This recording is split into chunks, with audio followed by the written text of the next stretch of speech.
the Museum of the City of New York, we think a lot about what makes New York, New York. And when we bring it down to just four ideas: money,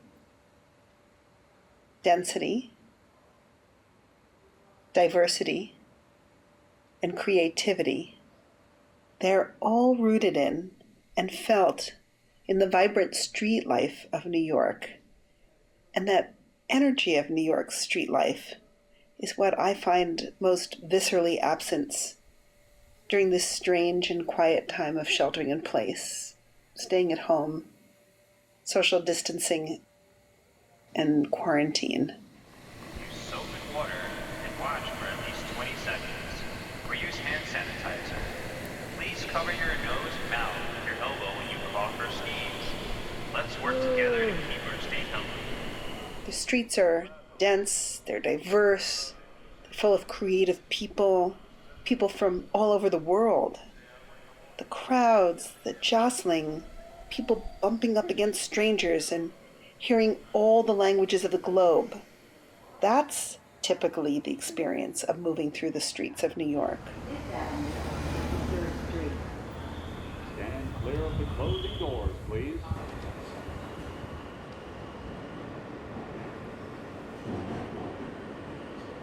So much of the way the city was organized and the systems that were built were designed to fight the unhealthy environment that was understood to be the sources of disease. And so big pieces of infrastructure were created, like the water system, the very existence of the sanitation system, the housing codes that shaped the way the buildings were built. But as you get into the 20th century, the changes that you see as a result of infectious disease are more metaphorical. They're about human behavior, shaping how people relate to each other and how we think about certain spaces. It's going to be interesting to see the aftermath of this really historic period, and whether it changes the direction or the slope of New York's development.